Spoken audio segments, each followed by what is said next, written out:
Well, good evening. It looks like everybody's gotten their cheese and crackers, and I guess we'll get started. My name is Trevor Perry Giles. I'm the Executive Director of the National Communication Association, and I'm really thrilled to welcome you all here this evening to what I hope will be a very stimulating conversation about the art of communicating science. One of the things that the National Communication Association does, has a rule, as a policy, as one of our sets of programs, is host a series of public programs, often at different locales around the country, to talk about pressing issues that are of interest to our members and to the broader public with regard to human communication and communication broadly understood. And so we've done some public programs on the meaning of democratic citizenship, and we've done public programs on the state and status of presidential debates. There are public programs on health disparities and health communication in Native communities in New Mexico and in Appalachia. And this year, we decided to focus on science communication. Earlier, we had a public program at Johns Hopkins University about miscommunicating science, bringing together a whole host of individuals who were practitioners and science journalists and scholars of science communication to talk about errors and problems with the miscommunication of science to broader publics. And as we were thinking about the next iteration of our science communication public program, it occurred to me and to us in the national office that there is plenty of room in the study of science communication for that old and practiced art of rhetoric. And we came up with the idea of bringing together a esteemed group of rhetorical scholars interested in scientific matters to talk broadly and with great interest, I'm assuming, about the art of communicating science. All of these public programs, as you'll notice by our friends behind the cameras, are videoed and are available for your viewing. So if you're interested in looking at what happened at Johns Hopkins with miscommunicating science, go to www.natcom.org and you can find it listed there under public programs and other places, featured videos, things like that. So thank you all very much for coming this evening, and thank you most importantly to the University of Colorado at Denver's Department of Communication.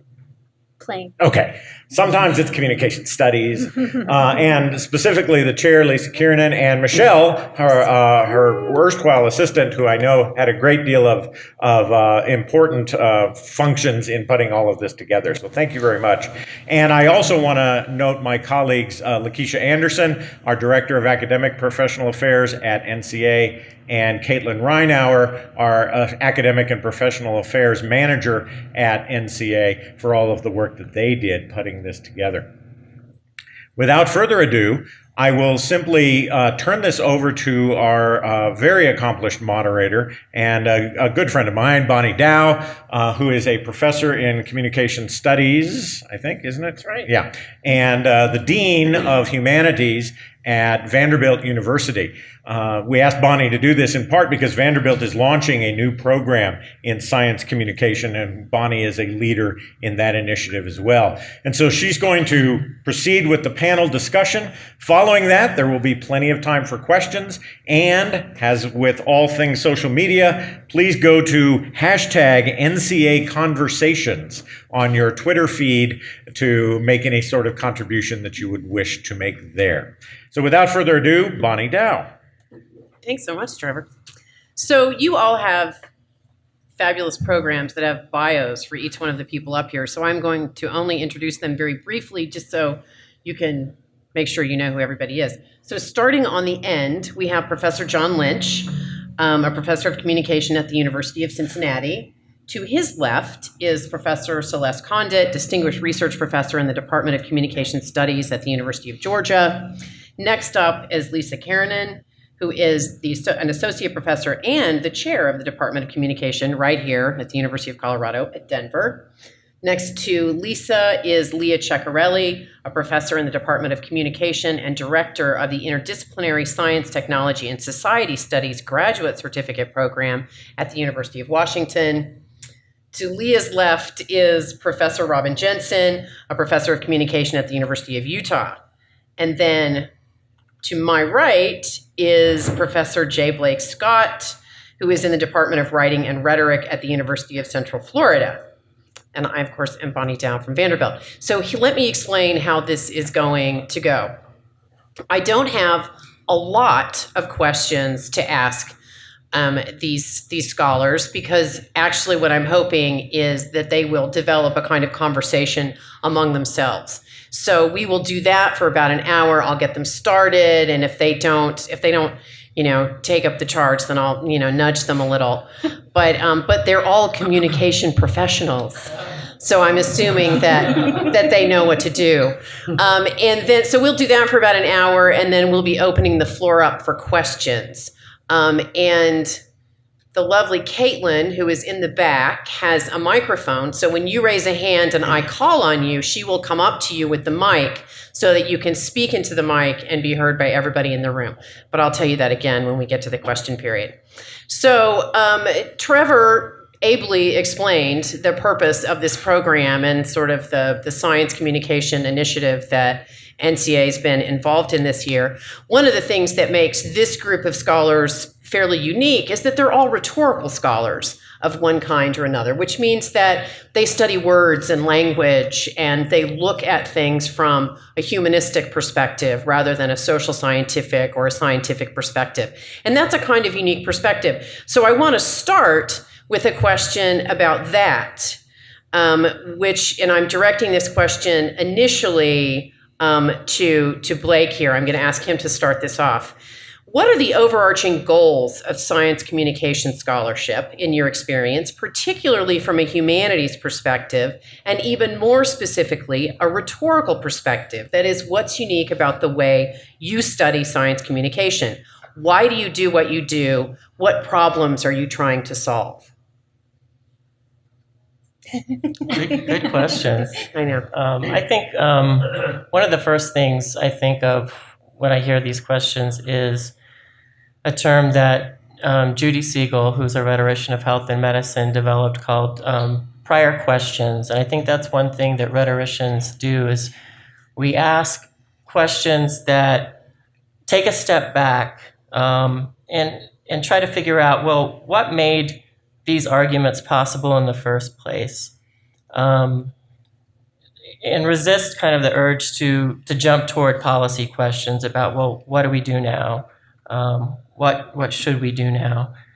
Those are important questions too, but we try to think about, well, how are arguments framed, and where are those, what we call stasis points, or really the hinges that make the door of the arguments open and close. So those stasis points are points about which people agree to disagree. And so one of the things rhetoricians can do is pinpoint, well, where are people arguing from? And sometimes they do need to take a step back and ask questions about, well, does a problem really exist? Or does this group have a different perspective of the problem than this other group? Or what kind of problem is it? Or is this problem good or bad? Or what's causing this problem? And then eventually those types of questions then lead to policy or procedural questions, often in concert with some of those other types of questions. So that's just my initial take. So it sounds a little bit like what you're saying. This might be oversimplifying. Like what you're saying is that you're very interested in sort of definitional concerns, right? Yeah. Like what is, right? Like what are people arguing about? What's at stake? That kind of thing. What's at stake and how are the arguments being framed? Because if people are arguing about different things or coming from different frameworks, even if it's about the same topic, they could be arguing at cross purposes. So Robin, you've been nodding. Can you add to this? I really love this conversation because I think what rhetoricians do in particular, and humanities scholars, is that we look into the unstated premises of things, so the enthymeme of an argument. And with science, there's just so much that's unstated in a way that, I guess in life, not just science. But I think what a lot of us do is we really try to get to all of the assumptions that are at play that create boundaries between scientists and the public and the personal sphere, and then how those overlap and where the synergies take people. What does science allow people to do in various corners of activity, and how does science come to mean things for different people? So a term like energy is something that has a lot of different meaning for people, symbolic, metaphorical, and it's also a scientific term that has an empirical meaning as well. So figuring out the boundaries that are created through rhetoric, figuring out things like the ethical implications of those boundaries and how the boundaries can become and often do become problematic, and how we can then shift the foci so that different players are entered into the conversation, and we can make sure that science is something that is forever questioned as opposed to accepted and then potentially harmful. So one of the things that you said that intrigued me at the beginning was that one of the things that rhetoricians are skilled at doing is teasing out the unspoken assumptions, right, around. And so does anyone have an example of one of those unspoken assumptions and the ways that rhetorical tools can help you to unveil it or to... Well, I'm not sure this is exactly that, but I'll give it a try. Give it a shot.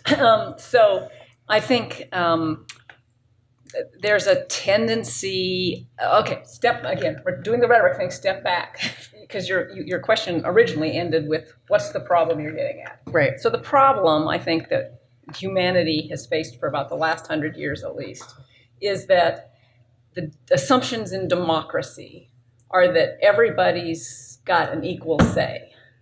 And the assumptions in science are not that, right? That there's a kind of rigor to the contribution that has to be made.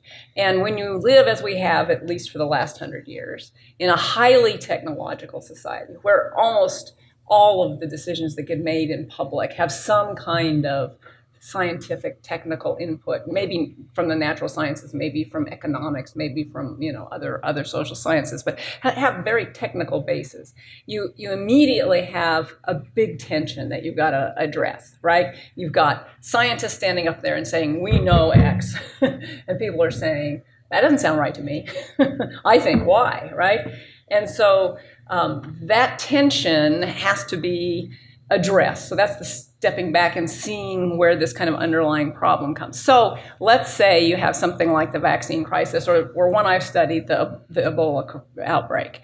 When the National Institutes for Health Director of Infectious Diseases, addresses the public on this, he says, we know how to do this. So that's the expert stance. I'm the scientist. I know.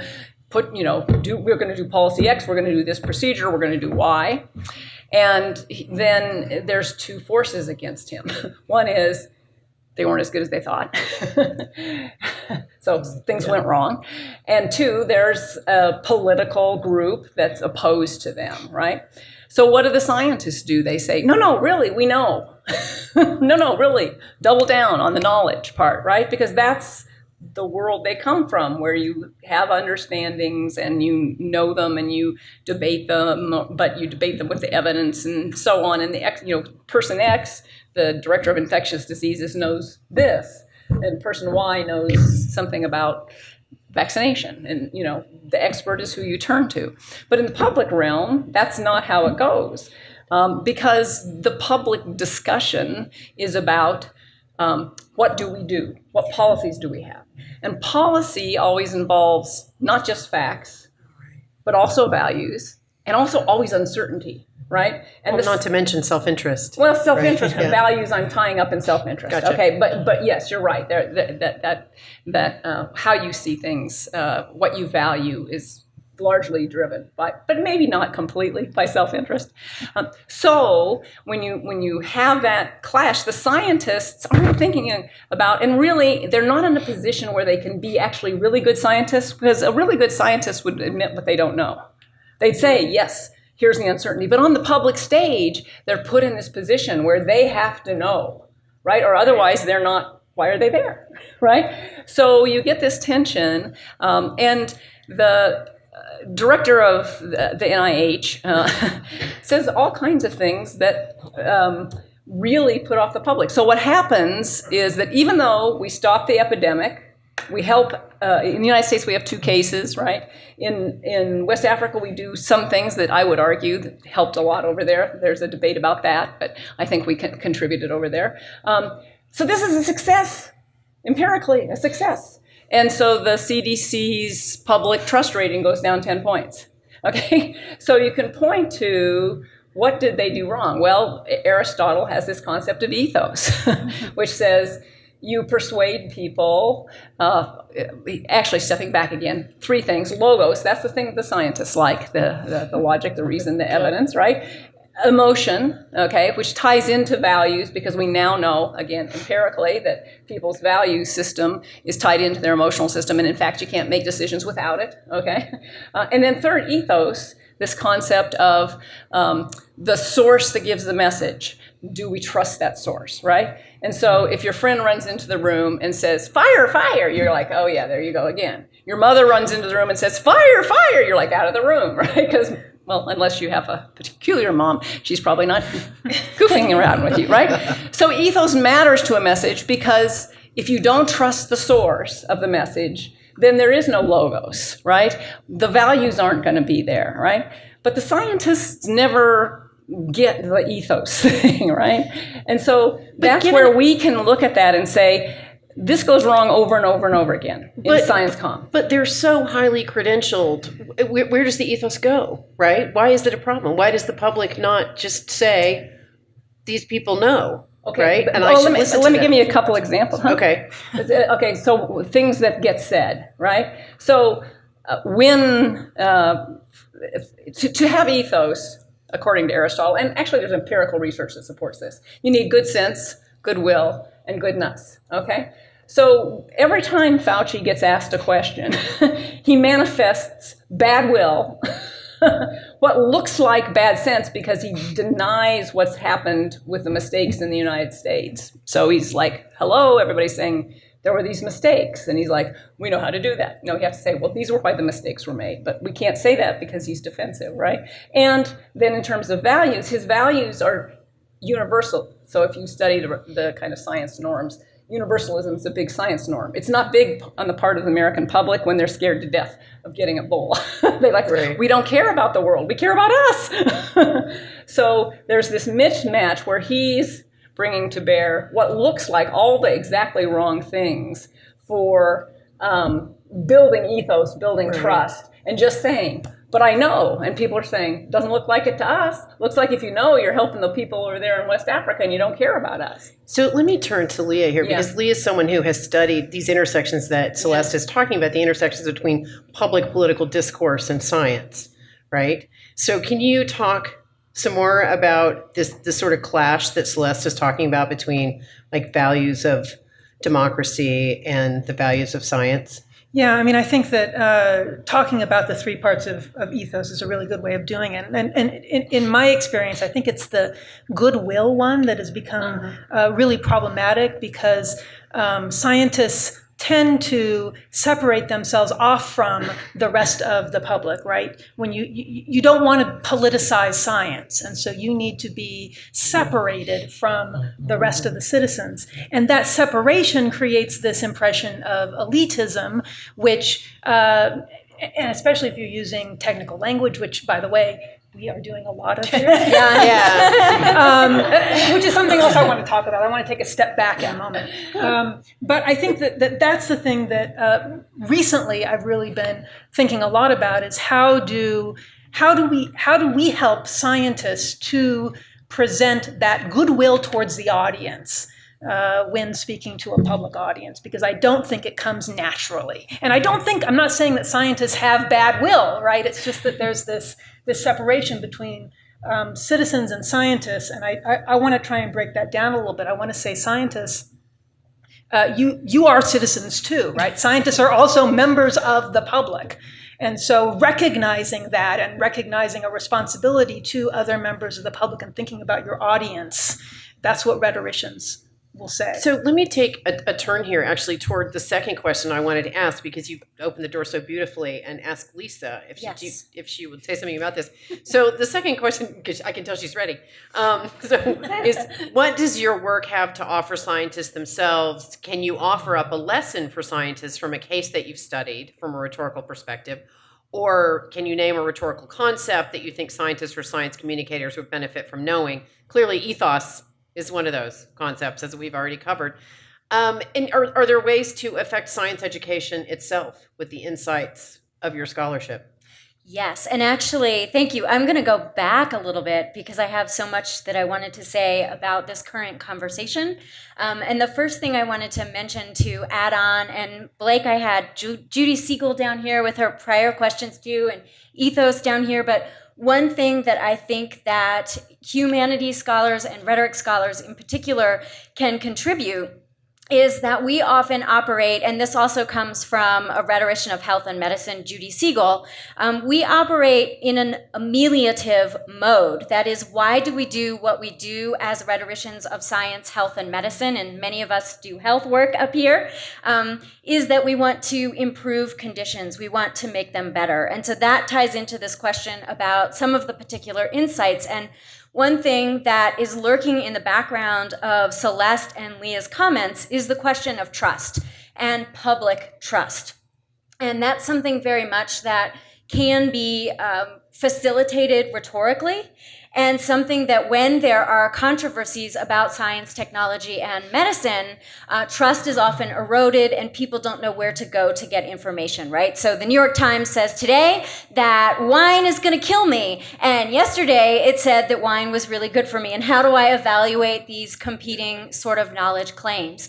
And so one of the insights that comes from my own work is the role that scientists can play as citizen scientists, not trying to insulate themselves from the political aspects of their work, but to increase the transparency, increase the community relations, so that they do have networks of trust relationships built that can be marshaled in a time of crisis or controversy. John?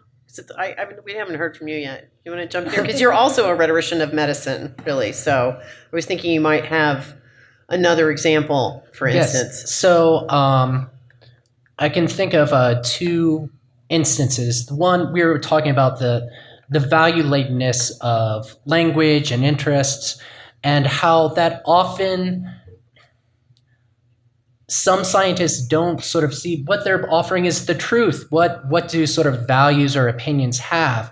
But the language that gets used carries values. And the one around genetics that happened a great deal is like people would throw around the word mutation. Like they'd go into patient consults and tell this family with a child with a severe disability, oh, there's some unknown mutation your child has. And we've done all sorts of studies that show that mutation has all of these horrible connotations. I'm not talking like the X-Men or anything like that, but it just has a negative valence. If you hear mutation, that means bad. And so it took like 3 years of working with genetic counselors and geneticists at the Children's Hospital in Cincinnati. Don't say that word. Never say that word. And now, like, I have the people who are doing the teaching of the next generation of genetic counselors, like, yeah, don't say that. We'll use variation. Here's a range of words that we can use that sort of fit this. The other is actually stasis. There's a lot of policy arguments around health and medicine that influence what we get as patients and as the public. And at these levels of sort of high-level policy discussions that medical folks have, they can get really torn up about sort of the definition of, well, is this unique? Is this like every other type of material we have?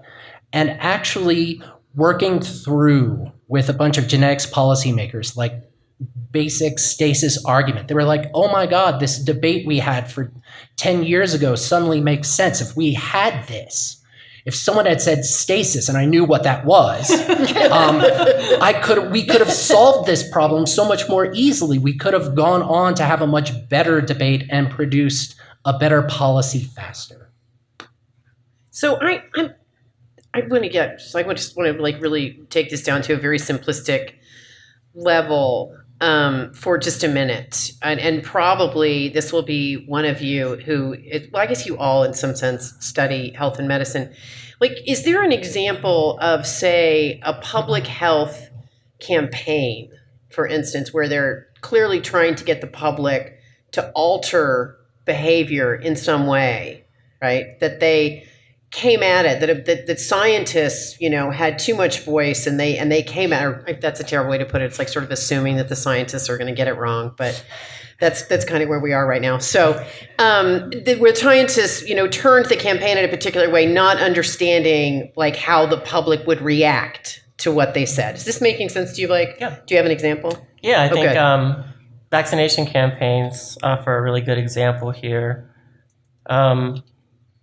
Both because in a lot of the medical and scientific discourse, there isn't much admission about uncertainty and how people make risk decisions in complex ways that might resonate with what people are really grappling with when they're trying to decide whether to vaccinate their children, and they're getting different kinds of messages from their communities and their families. And the other thing this points to is another thing that I think rhetoricians can offer, and that is not necessarily just concepts and theories to help interpret and analyze, but actual ways of doing things. Rhetoric is a productive art, and we have this term called techne, which really just means making productive knowledge together, usually with other people, and it's based on values and principles, but those have to be adapted from context to context, from situation to situation. And one of the techne that we've been talking about a lot in our field is something called rhetorical listening. So how do you listen to people in a way that you're getting the story behind the story? You're listening with intent and not for intent. And you're trying to figure out why people might be making different risk calculations. And I think that could affect, how physicians and parents negotiate these decisions around vaccination. So, right, because there's a kind of mismatch between how, say, a scientist might think that people should think about risk and the way that people actually do, right? The way they sort of enact it or operationalize it. So speaking of how people operationalize concepts, I want to go back to Celeste and talk about one of my favorite pieces of her work, which has got to be 20 years old now, but I think it's classic, which is the piece about metaphors and genes. Do you know what I'm talking about? Okay. The Multiple pieces, I think. Well, no, I'm talking about like the blueprint recipe thing, yeah, right? Can you talk about that a little bit? Because I think that's a great example of how the public thinks about something in a very makes sense of something in a particular way that does their understanding a disservice. Okay. Well, I mean, just for background. So if you've been around a while, you've seen the ways in which the gene is described to the public change through time and genetics and in a medical genetics context. And so early on, people would often use metaphors like lottery, and then people started using the kind of, book and map and blueprint metaphors. But is that scientists who are using those terms, or is it those early ones? Well, in medical genetics, the lottery thing was okay, and then in genetics proper, the book and map and so on came on board pretty early, and blueprint was always one of those. It was a more visual version of kind of book and map, right? And then the people who were critics of those metaphors recommended recipe, because they thought that the blueprint and book kinds of metaphors were too static, and they didn't recognize you know, the ways Variability. in which, you know, other things go in, that there's a recipe, but, you know, a recipe doesn't make something, right? A cook makes something. So we started asking people to just tell us what these metaphors meant to them. And it was really quite interesting and surprising because they put them together in all kinds of ways. So, you know, one person would say of the blueprint, you know, kind of think of it as the experts did, and that, well, you know, there's the rules and somebody writes it down and that's how the building could get made. And other people would think of blueprints as completely kind of, well, there's a rough idea and then stuff happens and it's all different, right? And the experts would come back and say, no, that's not what a blueprint is. And I would say, because I was trying to generate messaging for people, I would say, well, you know, it really doesn't matter whether you think it is or isn't. This is how people think about it. And similarly with the recipe, people actually were very scared of the recipe metaphor because it conjured up for them that there was some mysterious person that was the cook, probably big government, and that the government was going to use this recipe to make different kinds of people. And of course, the people who had recommended the recipe had thought, oh no, this is this open flea throwing. So yes, you have to do the listening thing to understand what people are actually understanding from the words that you're using. Yeah, and that goes back to mutation too.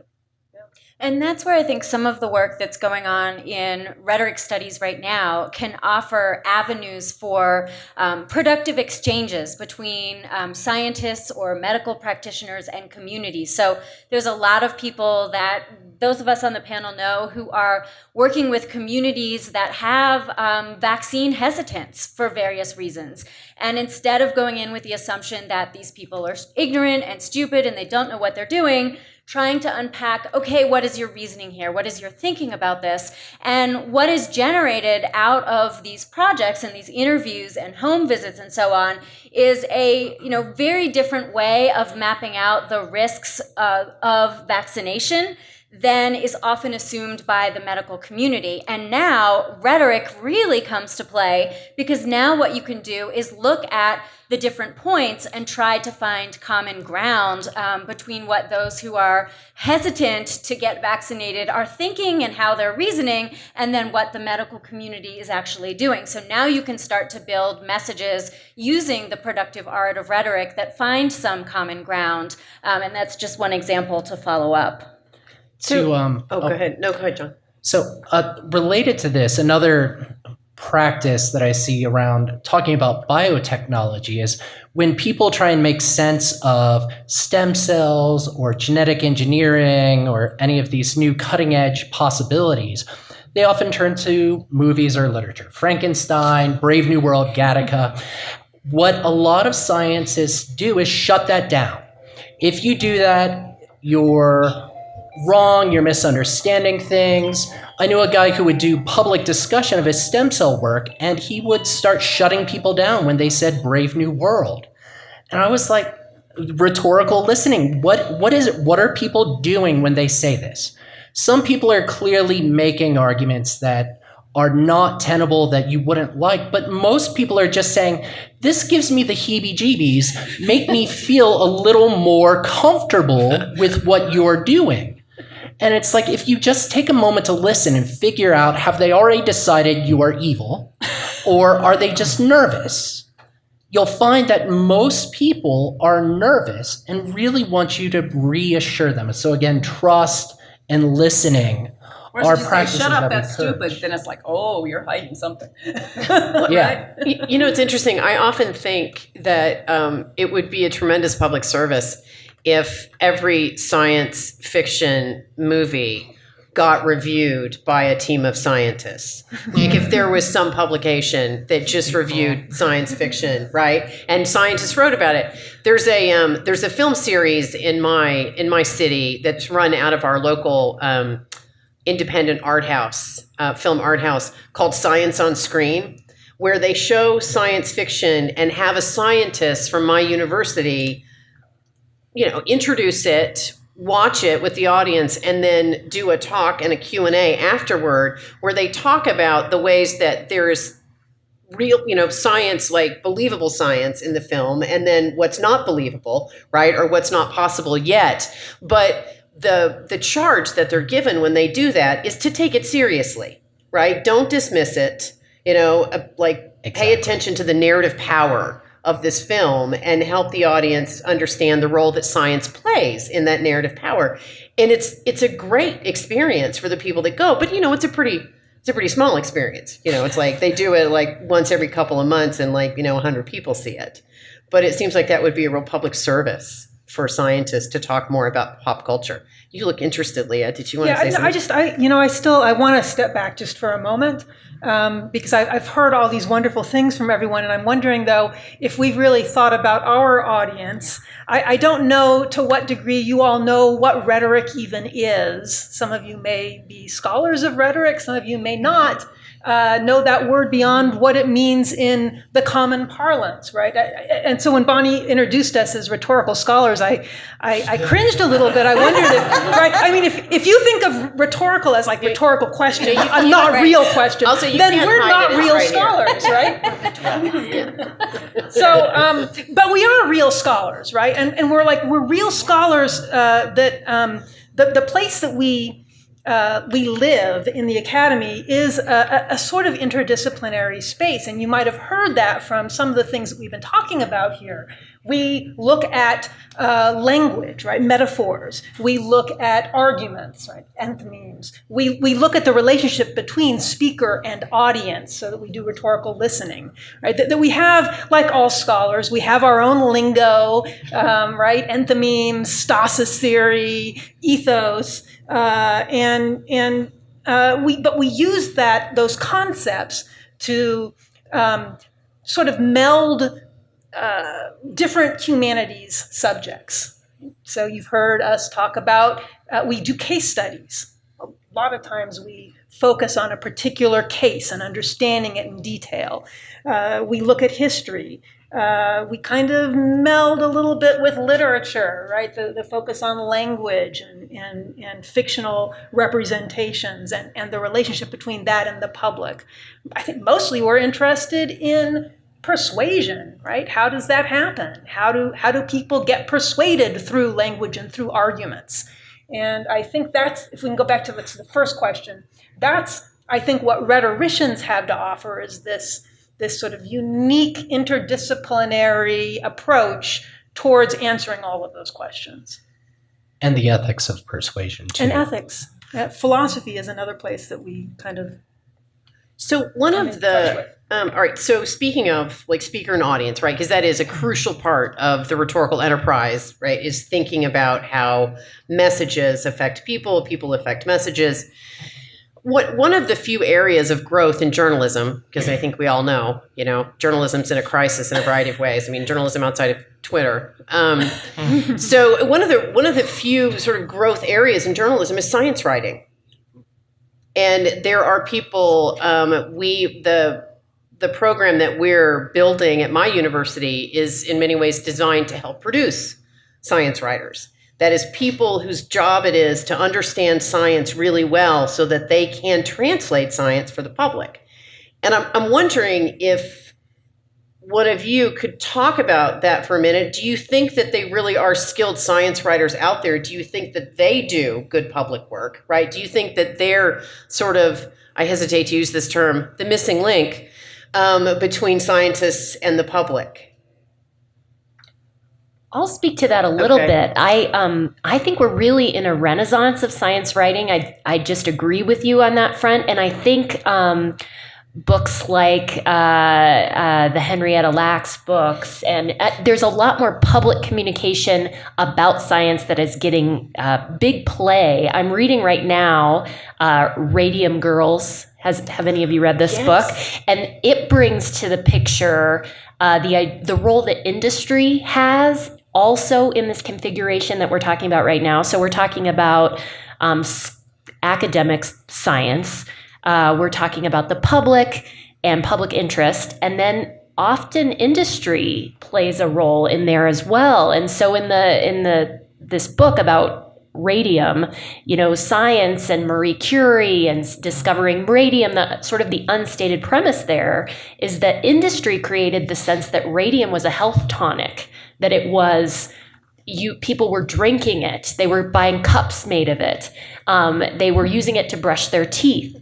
And so when there were largely many factory girls who were, and they were women, they were called factory girls, women who were painting luminous watches for the army, and they started having these horrible health effects. Their jaws were falling out in horrible ways. They were licking the brush in order to make brush. it pointed. Right. Like But we even all if they do. hadn't been, because they were just covered in the radium paint, people looked into everything before they looked at the radium. So it was years and years before people would say, well, yeah, it seems like all your teeth are falling out and your jaw, and people have horrible cancerous deaths who all work in this factory. Wait, maybe it's the radium. And part of that had to do with the industrial push to say, look, this is a health tonic. Don't pay attention to this poor immobilized 20-year-old, because that's an anomaly, right? So I think as rhetoricians, we pay attention to these historical narratives as well to try to garner some ethical lessons and some lessons about language and how we shape some of the things that are right in front of us that seem obvious in retrospect. Yeah, well, I think actually that's a direction I wanted to go at one point. Is many of you do both historical and contemporary work, right? Like you work on things that have happened in the you're interested in, say, science controversies or issues from the last like 10 or 20 years. But then, so like Robin, for instance, has also studied sex education in the 19th century. Right. And that's true. I mean, I think that there's kind of a mix of historical and contemporary work among you. So can someone, since Robin just talked about this and sort of opened the door, can someone else talk about the value of historical rhetorical scholarship about science, right? What do we learn from a science controversy from a century ago, for instance? Yeah, sure.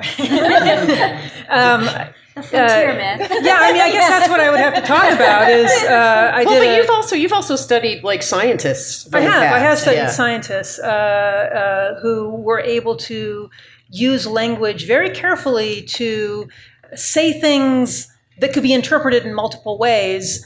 That those different ways of interpreting them actually were helpful to the mission of those scientists. So a kind of productive ambiguity that was used by Erwin Schrödinger and Theodosius Dobzhansky to create a sort of interdisciplinary connection that otherwise wouldn't have happened.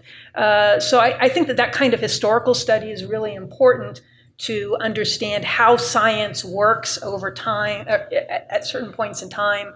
But I think it's also, I mean, I would like to define history as stuff that's happened in the past. So even like last week, even if it's something that happened like 10 years ago, I will apply some of the same techniques of studying that I would study something that's much older than that. But the frontier of science metaphor is an example of something that I studied 20th century uses of that myth, that metaphor in public discourse, and how helpful it was in getting science supported by the federal government, right? This idea of science as an exploration, that's very American, right? Scientists are the inheritors of the pioneer spirit that portrays scientists as exciting, not as elitist, but as the kind of heroes that we want to emulate and we want to give money to. If we didn't have that metaphor, we probably wouldn't have the NSF.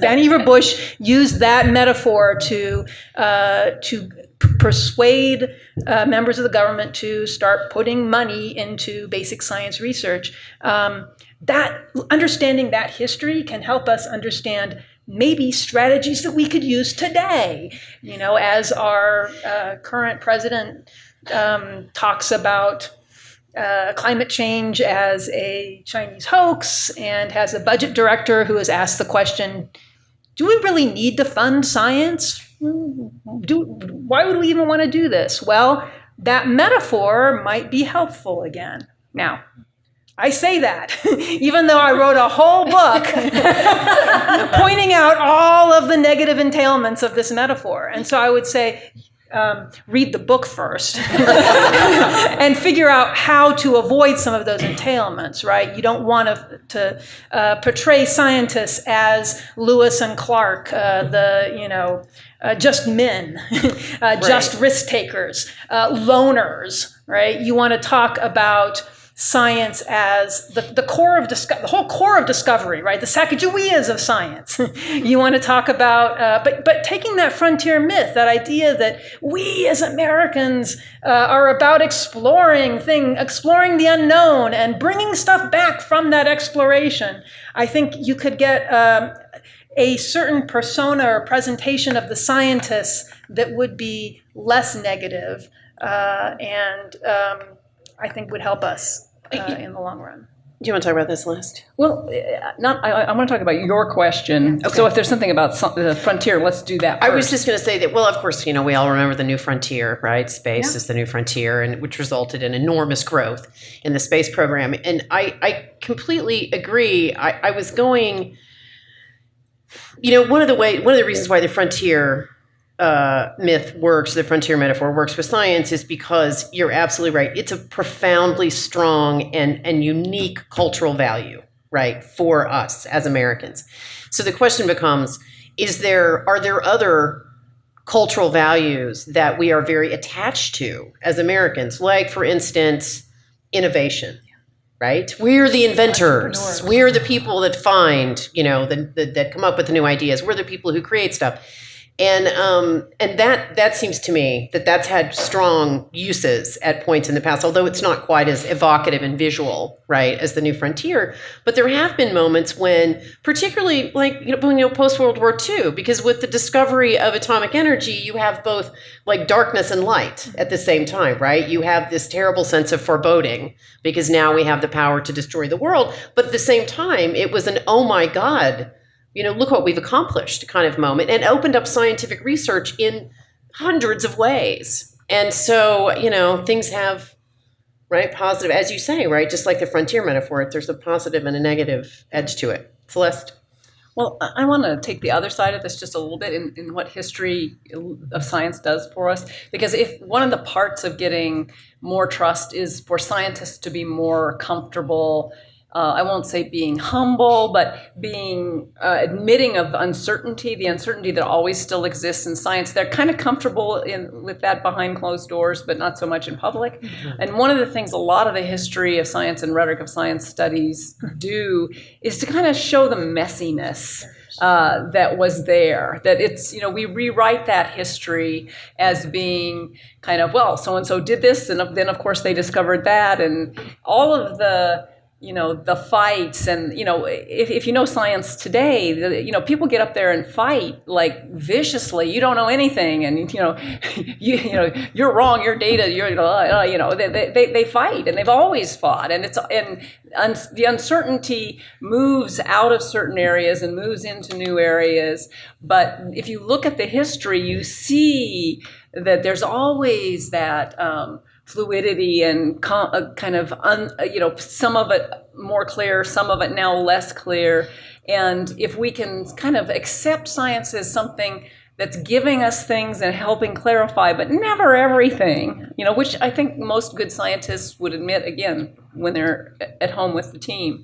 But otherwise, then we have a different social expectation of the role science plays. And then scientists can contribute to public discourse without having to take on the, I know for certain everything that matters here kind of persona. And we can trust them for what they can bring, right? Except, Celeste, that at this moment in time, that uncertainty creates conditions for political wedges, as Leah has written about, and Robin and others on this panel. And so there's the double-edged sword that by admitting the level of certainty, all of a sudden the opposing political camp will seize on that and say, but the science isn't sure. And so manufacturing of controversy.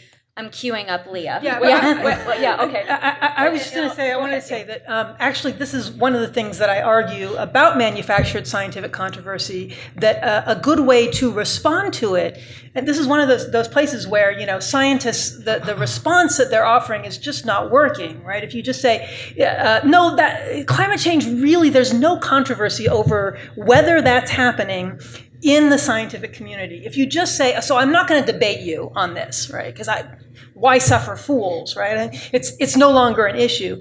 That doesn't work because it is an issue in the public. And so if instead you say, look, let me tell you something about the history of science. Let me tell you something about the history of this controversy. It was a controversy, right? For years, we've been debating over whether global warming is happening and what the cause of that was. And we've had really great arguments, and guess what? One side won. Now, if you still want to keep arguing it, you're a bad sport, right? You're not a hero coming up with a new paradigm. You're just someone who wants to rehash something that we've already had the debate about. And so I think that's a good place where knowing something about the history of science can actually help us in the current era understand where there's more certainty and where there may still be things that we are still uncertain about. But using uncertainty in the past to talk about how we got to where we are today is a better way of responding, I think, to a manufactured scientific controversy than just saying, I'm not going to talk about that. Yeah, because I think along with communicating uncertainty is communicating degrees and levels of consensus and how scientists reach those levels.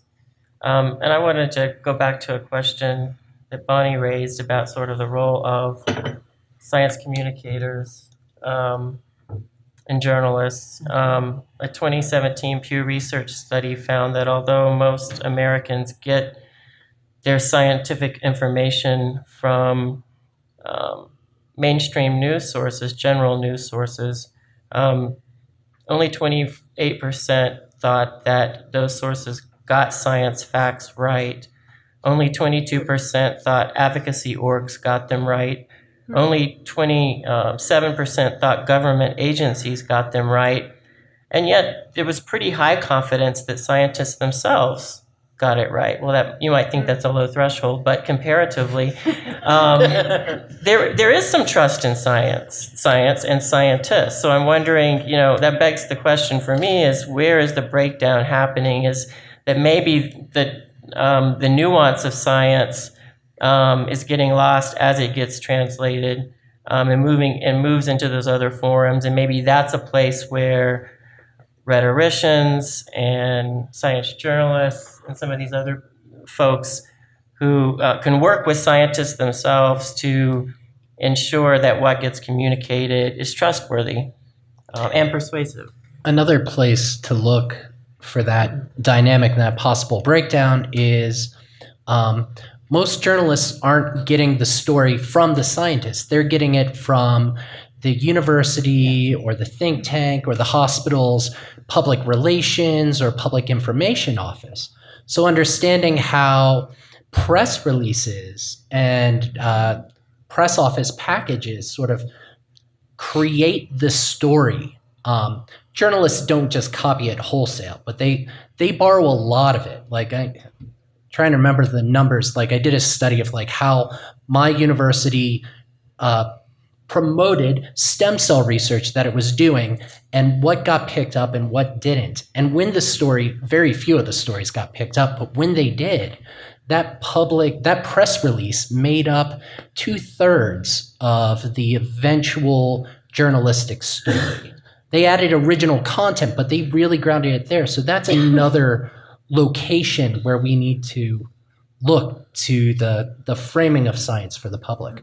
Well, and while we're saying frames, I mean, another piece of this is that journalists have certain frames that they use for news stories about science, and they aren't frames that are particularly positive in a lot of cases. So one real common one is that there's got to be a conflict.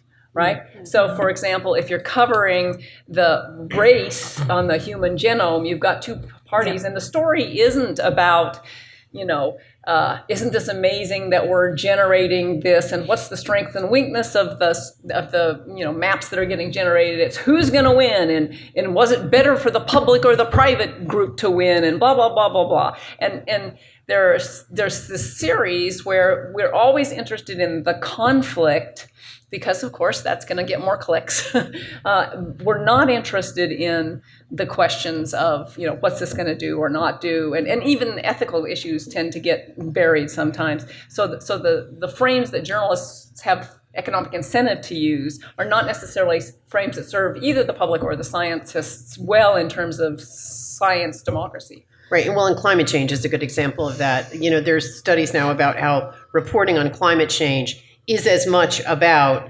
scientists said this and then the deniers said this, right? So it's not, you don't get a lot of explanation of like what it was that led scientists to say, now we're 20 years away from washing away, you know, half of Alaska or whatever the case would be. But what has led them to say that, you know, what the story ends up being about is people in Alaska saying, well, I'm sure that's not true. And, you know, and people, science deniers or climate deniers saying, I'm sure that's not true. So you're right, the conflict kind of takes over. So since, you know, and we've been moving here and we're getting close to the end. So, and we've been talking in a variety of ways about how to craft better public messages, right? Or what's wrong with the public messages that we get about science. So, you know, the last thing I want to ask you is, we all here teach college for a living, right? That's what we do. And, but do you have opportunities, have you had opportunities to reach beyond that audience and affect a public audience? Can you talk about, I mean, I think we would agree that it's desirable, right? We would like for the public to think more about the kinds of things that we think about, you know? And we want scientists, of course, to think about them too. But can you talk about experiences you've had with, Leah, you're nodding. Do you have one? I've done a couple of op-eds for the Seattle Times, my local newspaper, and I've done a couple of other sort of editorial type things, Science Progress, The Conversation. And, you know, I felt good about doing it, but you get comments that can be You should pretty never read the hard. comments. Never read the comments. And I think it's very discouraging. And I think that don't read the comments. Don't let them stop you from doing that kind of work. I think because and I know there are other better ways of reaching a public. Reaching the public you need to reach. I sometimes think that really the public we need to reach as rhetoricians of science is scientists, rather than... How many scientists do we have out there? Great, that's and you all read the paper, right? It's like 6 or 7. So, but would you all consider yourselves members of the public? Yes. Yeah, okay. Yeah. So we have some members of the public right here.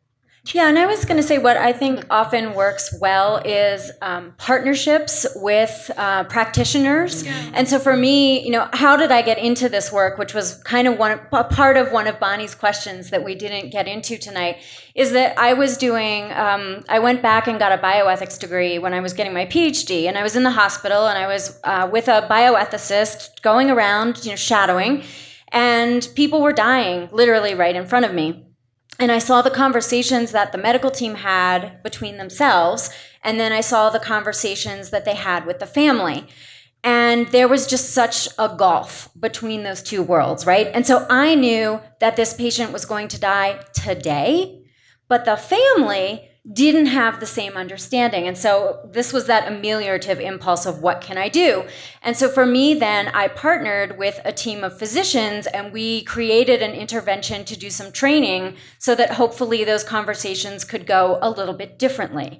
And that was just kind of one modest way. And so I think, you know, my solution, I think it's great for us to be public intellectuals. I think many of us want to do that and write op-eds and have community fora and so on.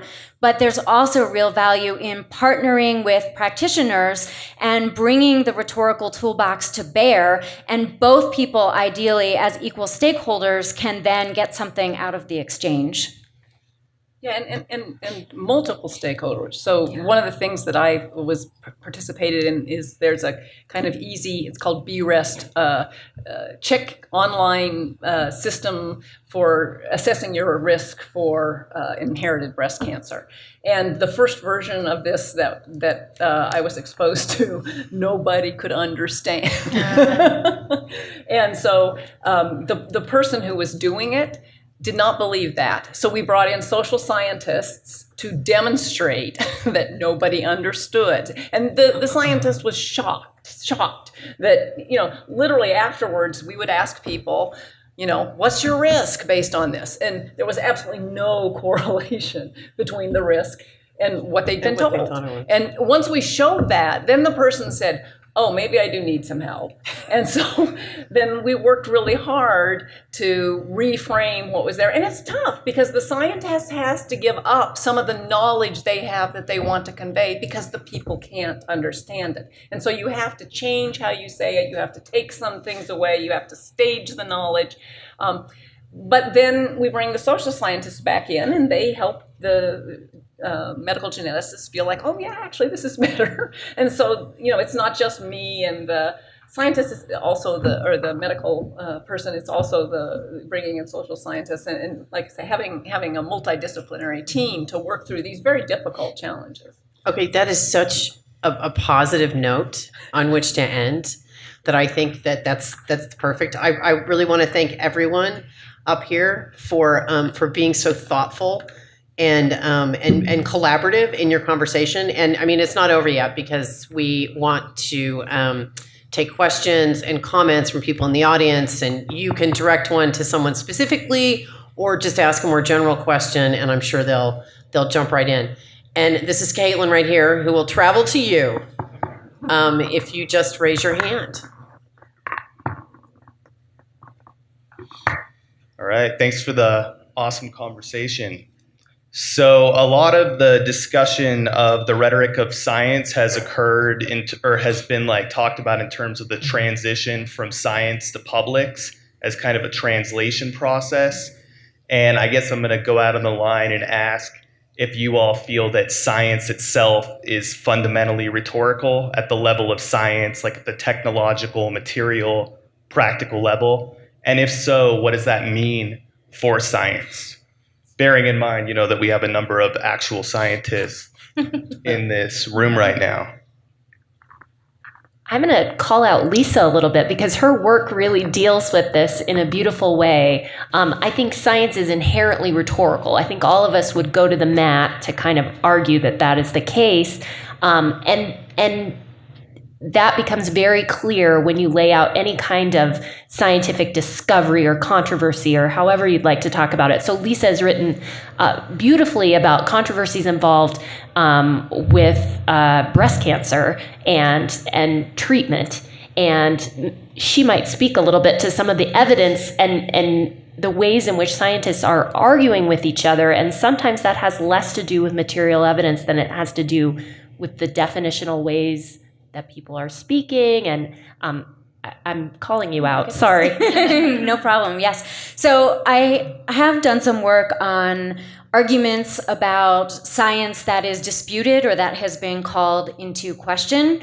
But I think, Josh, to get to your question, most of us on the panel do think that science is rhetorical all the way down or almost all the way down. Not that there isn't a materiality to science, but that the whole way that human beings come to know it is through language, and that our naming practices matter, and they matter a great deal. It matters a lot if I call it Ebola Zaire or Ebola something else. It matters a lot what metaphors I use to talk about sperm and eggs, for example, and how those get gendered. And so for most of us, to answer your question, yes, science is absolutely. I think because some of us are rhetoricians and we really turn to the public part of our discipline and the civic part of our discipline, we're particularly interested when science leaves the lab or the think tank or whatnot. But those very metaphors and figures and turns of phrase that are used in the discovery phase of science matter a great deal, and many of our colleagues study those as well.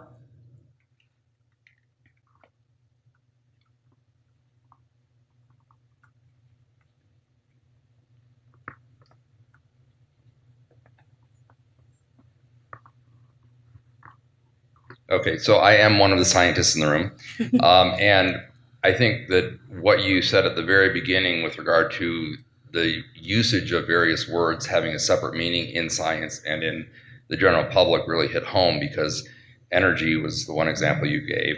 Two other ones that I can think of are theory and then belief. Yeah. And one of the things that's very frustrating, even though I'm not in biology, I'm in physics, but when people ask, do you believe in evolution? And it's like, I want to say, but it's not a matter of belief. But if I actually say, well, there is evidence and the evidence is compelling, and therefore, That is longer than just saying I believe, right? And so the lack of an appropriate word to explain how we relate to science and how we express that this is a conclusion, right? There's just no word for it, and that's frustrating. That's just a comment. I don't know how you could. We will solve that problem. Thank you. Yes, please do. Yeah, we're all working on that. No, that was actually a great comment. I mean, because that is one of the problems with. I mean, it's actually, as someone said earlier, it's like kind of a translation issue almost. It's like when you're trying to learn another language and you ask someone, you ask your instructor, let's say, what's the word in French for so and so, and they say there is no word in French for that. So you can say blah, blah, blah, blah, blah, right? Which is kind of like you. You have to say 2 sentences because it literally doesn't translate. And there was one over here too, Caitlin. Yes. So one of the things that I've noticed lately has been in the general public arguments in science where one side is speaking from the heart. So it kind of diffuses a scientist to try to say, well, vaccines are good and help children if the person says, but I feel deeply that vaccines are making children sick, and I have evidence in my life that vaccines are making children sick. So how in rhetoric can we use to communicate to somebody who's reacting on an emotional level? Lisa, weren't you talking about this earlier? Yeah, a little bit, and it's finding the common ground, there's no magic bullet, right? There's no one thing that you can say in this situation that's going to turn it around. It has to be staged persuasion over time, over having built a relationship, but learning to find what those sources of belief, what they're basing it on, starting to unpack that can then create openings for discourse that's going to start to slightly move the needle. But there's not just one magic bullet for that one.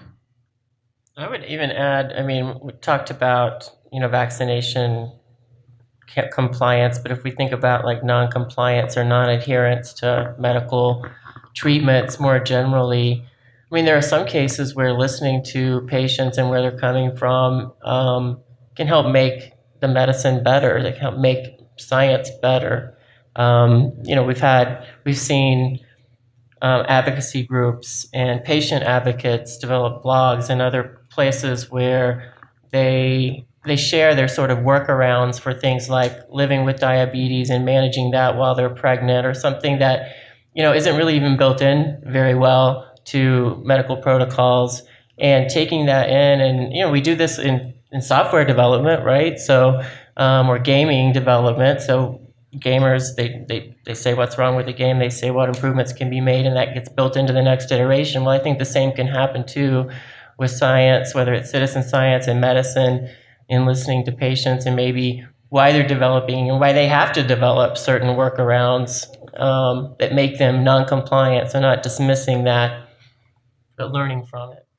And I want to say one more really chilling thing about the vaccine debate, actually, is today a piece from the American Journal of Public Health came across my desk. It's from October of 2018. And I don't know if anybody, I'm seeing people from Anschutz Medical Campus in the audience, but I don't know if anybody saw it, but it is titled Weaponized Health Communication, Twitter Bots and Russian Trolls Amplify the Vaccine Debate. And it's a study about how in online fora, Russian trolls and bots are spreading disinformation both for and against vaccination. And so to some extent, your problem that you raise of a heartfelt belief that is going to take a lot of persuasion slowly over time is one piece of it. But then, our democratic ecosystem being such that Twitter bots and trolls can deliberately sow discord and misinformation is a much deeper problem, and one that we're discovering perhaps too late.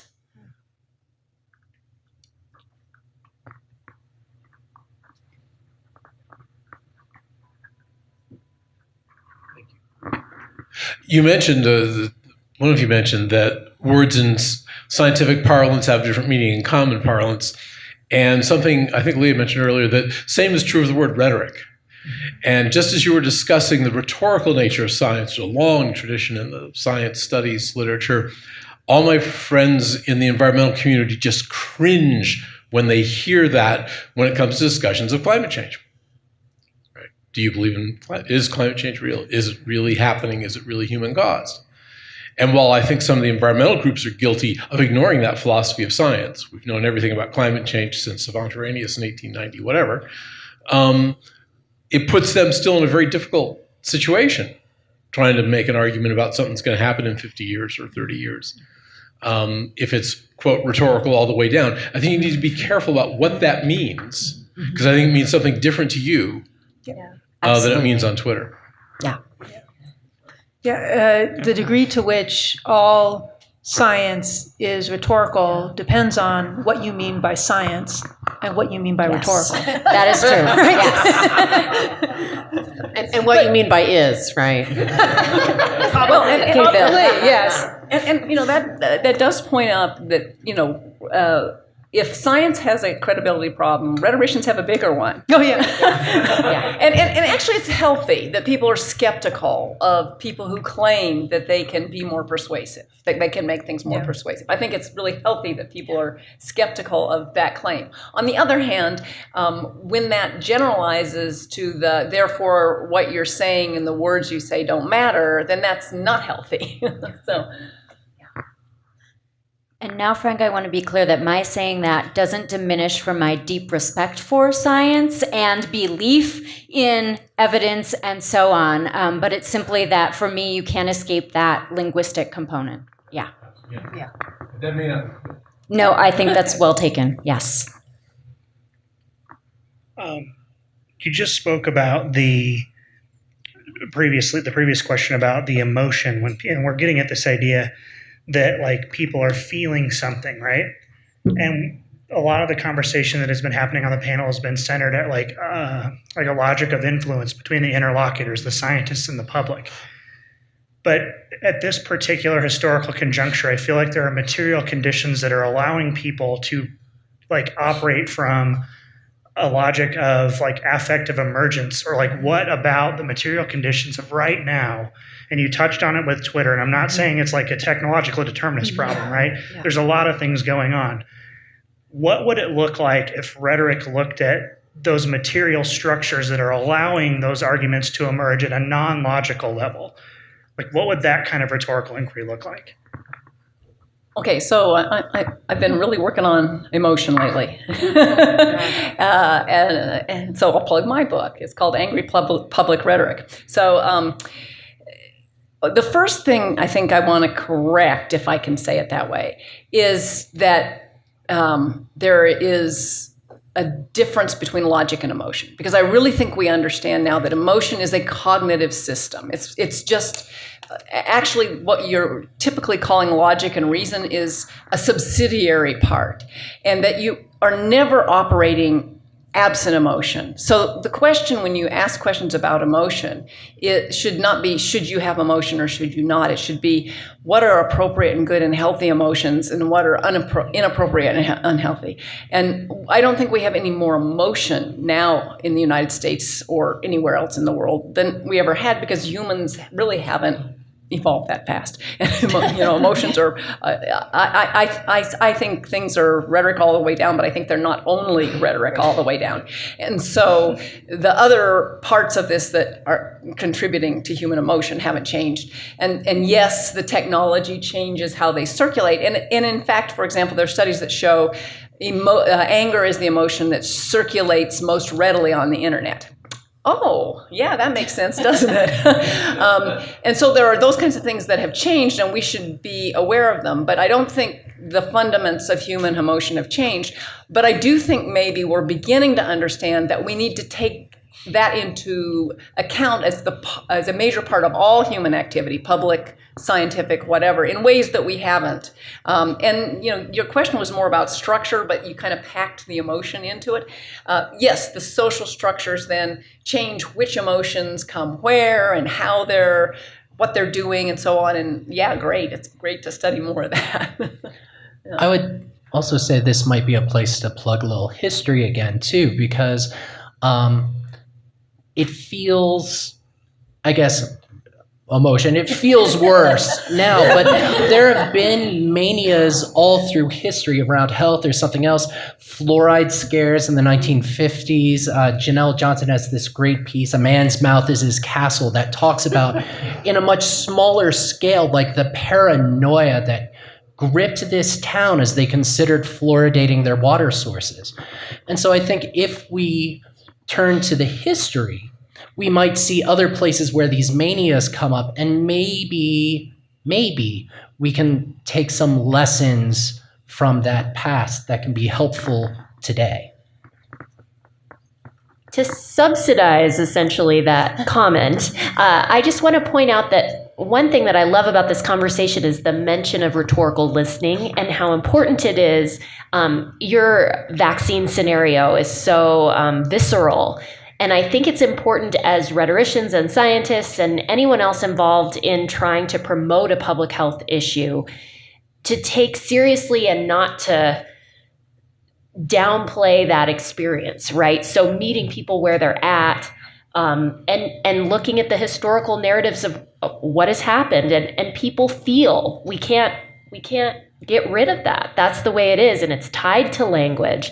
And so not saying to someone, well, that's idiotic. You feel this way? Well, I feel that you should be forced to give your child a vaccine. That's not, we need to meet them, and I think Blake spoke to this really nicely. We need to meet people where they're at and try to come up with whether you call it a happy medium or a harm reduction technique or something along those lines, because we have feelings always. So my question kind of speaks to that and what a lot of you have been talking about science being rhetorical to its core. And I teach undergraduates who want to be astronauts and engineers and physicists and chemists and pilots, mostly in the military. And it's a very difficult conversation to have with 18 to 21-year-olds when they are very positivist and empiricist. So I'd love any thoughts or strategies you have for having those conversations with that demographic in order for them to see the contextual nature of those fields that they're going into. One time, I don't endorse that this is the best way to do it, but my argument one time was, you're not honeybees. You don't shake your butt and you don't spray pheromones around the room to communicate. You use words. So you need to understand how words work before you can go on. Like I said, I'm not sure that is always the best approach.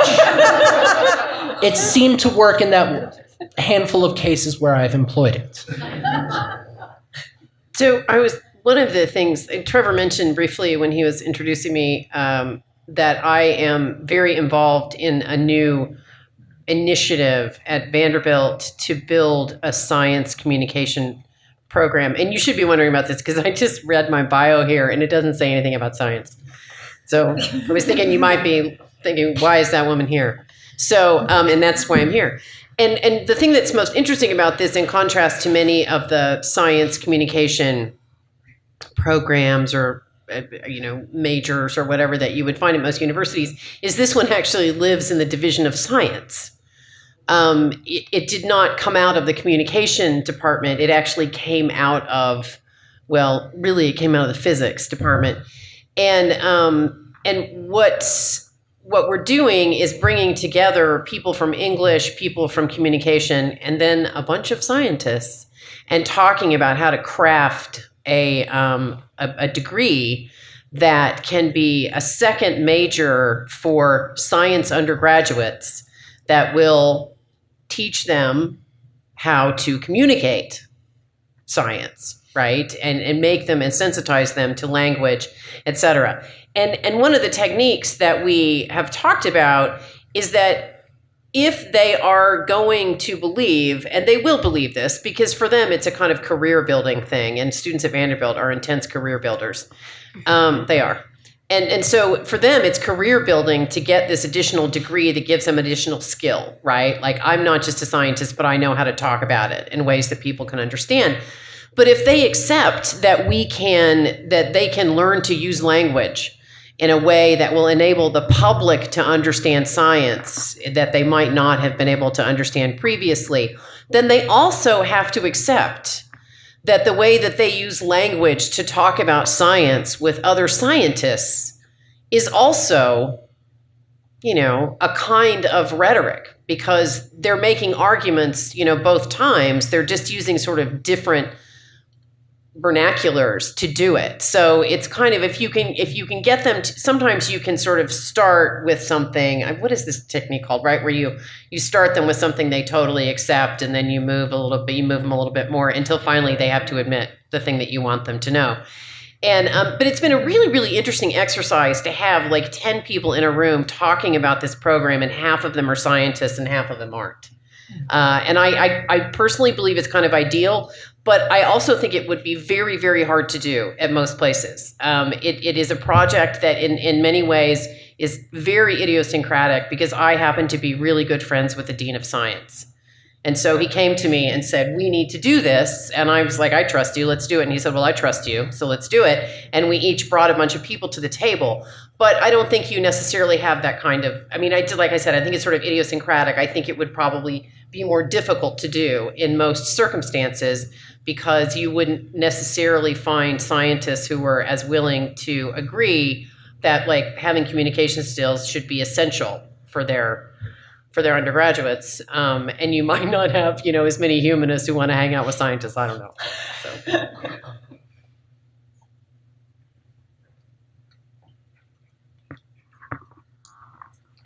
Thank you very much for an extremely interesting discussion.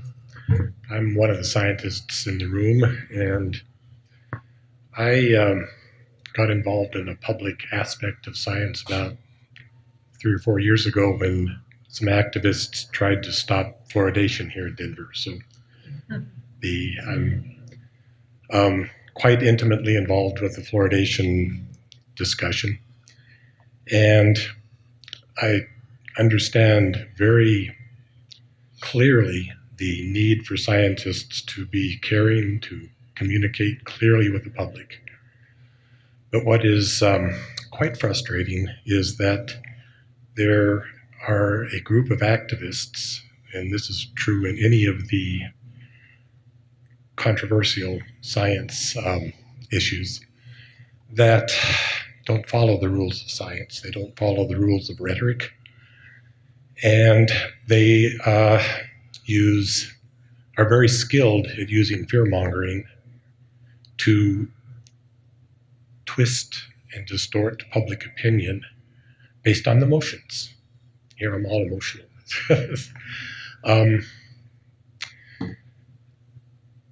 I would like to find some solution for how to address fear-mongering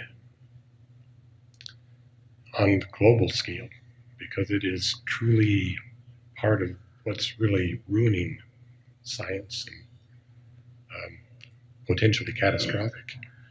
And it's not just one issue, it's the activists basically are fomenting distrust in the entire scientific process and in science. And that somehow needs to be stopped. I wonder if Celeste's comments about ethos might play a role here, because it's about emotion, it's about listening, but as Leah pointed out, like some of these debates haven't, they lost, they're now sort of bad sports. And if we can make that credibility issue clear, that they're now arguing in bad faith, I don't know how to do that exactly. But other people here have talked about ethos, and you can ask them now. Well, let me end a bit about the fear. And I don't know fear. Anger's my emotion. I've studied that for 5 years now. So I can do stuff with anger. But let's talk about what we would do with fear. There's a lot of really good literature on how fear works. So when I talk about anger, I say, okay, these are the things we know about what we call appraisal cues for anger. There are certain things that set off anger that are, we know now it's time to be angry because we have this set of appraisal cues. And there are action tendencies that go with anger. So like anger is like, fear's like this, right? So we study fear now and we say, okay, what is it that they're doing that elicits the fear? What are the appraisal cues? What are the action tendencies? We know a lot about fear because I actually teach a little undergraduate section on fear, even though I don't know enough to answer this. So then we take that apart and we say, okay, now when we're going to address that fear, we address those appraisal cues. We address the action tendencies that they have. And in fact, people, if you want to be really sneaky, I wouldn't do it this way, but fear has like 4 major denial conditions that you can elicit. So if you want them to deny the fear, you could go that way. But I think it's better to address it on the other end. But that's how I would take it apart if I were looking at just the fear part of it. I mean, I think the ethos part we could do too. But the fear part is to understand how fear works. And then to see how they are generating that fear in detail, the pieces of it, not just, oh, it's fear, but the details of how it gets made. And then say, okay, then how do we unmake it, or substitute another emotion. Like, President Bush, people talk about how lousy his first speech was on September 11th and that the later ones were better. But the thing he did that night was to change fear to anger. And he did it because one of the key differences between fear and anger is certainty. And that whole speech is we can. So it turned fear to certainty, which is what he wanted for war, because that anger goes with attack orientation. So, the same thing you can kind of think about when somebody's bringing an emotion at you. Where is it coming from? How is it crafted? And then what else do I do? Take it apart, use a different emotion, whatever.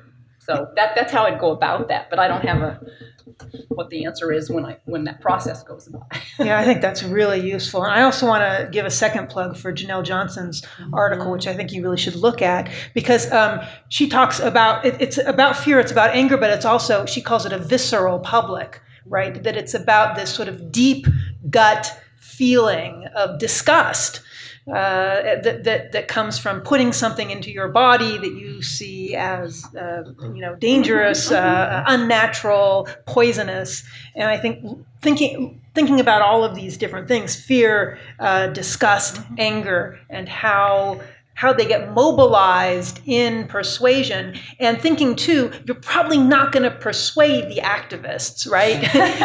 But there's another public that's watching the activists and watching you and trying to decide where to stand on the issue and where to vote, and that's where you need to be able to marshal the move between those different emotions, and that's, I think, something that rhetoric could help you to do, the study of rhetoric.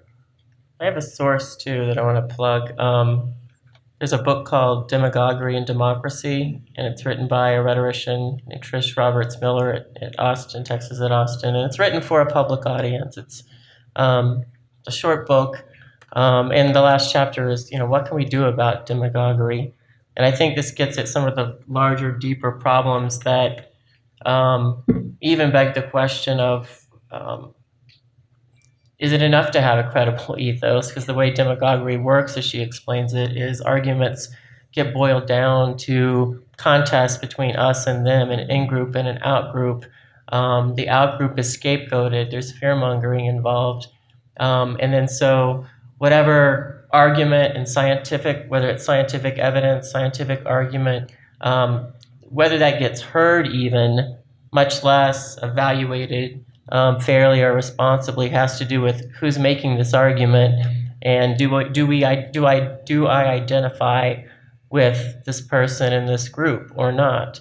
So I think we have these deeper, more fundamental issues about the way we deliberate or could deliberate in our democracy that are affecting the ability of science to be communicated and acted on in responsible ways.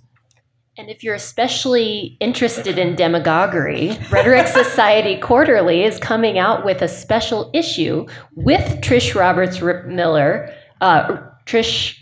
Roberts Miller, yes. Demagoguery. It's a focus of rhetorical study. So, another plug. Wow. Okay. Okay. Oh, I was just going to say, Janelle's piece, if I remember, is in Quarterly Journal of Speech. Yes. So if you just Google Janelle Johnson, Jenne 1L, I believe, Johnson, Quarterly Journal of Speech, fluoridation, that should get you to the article. I think we had one more hand up, and that'll have to be our last one.